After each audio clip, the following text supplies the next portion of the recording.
Moi, je vais parler en tant que parent d'enfants homosexuels. Mon mari est dans la salle, donc nous sommes parents de 5 enfants. Nous avons 12 petits-enfants et 6 arrière-petits-enfants. Il y a bien des années, j'avais noté cette phrase de Madeleine Delbrel. Dans notre vie, nous sommes confrontés à des situations, à des événements que nous n'avons pas choisis, qui sont souvent des sources de souffrance, surtout quand leurs effets nous accompagnent tout au long de notre existence. Ils ne deviennent féconds lorsque nous cessons de les refuser, lorsque nous voulons bien les reconnaître comme faisant partie de nous-mêmes, les porter comme une blessure acceptée qui mystérieusement se révèle bienfaisante. Je ne me doutais pas qu'un jour, ce petit texte nous aiderait, mon mari et moi-même, à vivre la situation de parents d'un fils homosexuel. Situation, événement que nous n'avons pas choisi, pas plus que notre fils a choisi son homosexualité.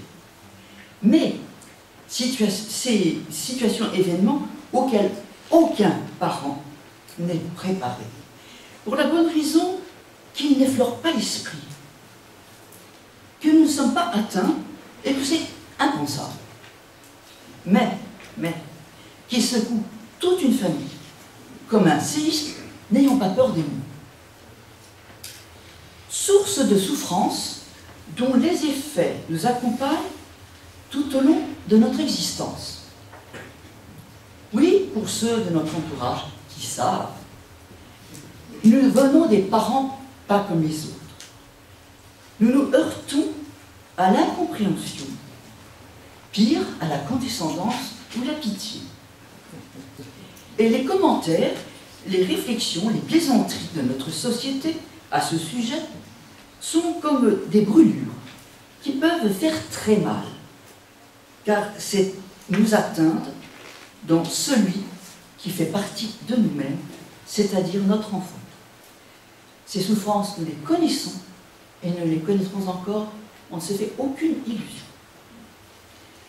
Cette situation devient féconde lorsque nous cessons de la refuser, que nous la portons comme une blessure acceptée qui, mystérieusement, se révèle bienfaisante.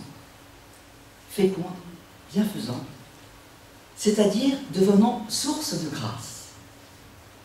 Source de grâce pour accepter de ne pas comprendre. Ne pas comprendre cette différence. Et une telle différence entre nous, parents, et notre propre enfant, la chair de notre chair.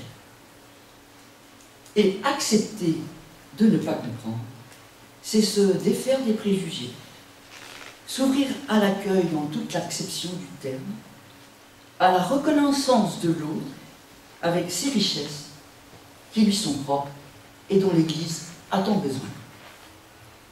Source de grâce pour apprendre à découvrir que l'amour entre deux êtres du même sexe, leur fidélité dans leur engagement, peuvent passer par d'autres voies que les nôtres et qui sont à respecter.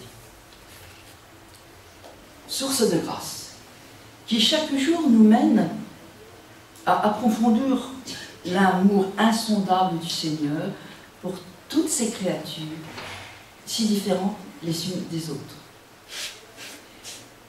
L'homosexualité de notre Fils a transformé nos regards, nos mentalités, nous a révélé une autre dimension de l'amour, une dimension qui nous était encore inconnue.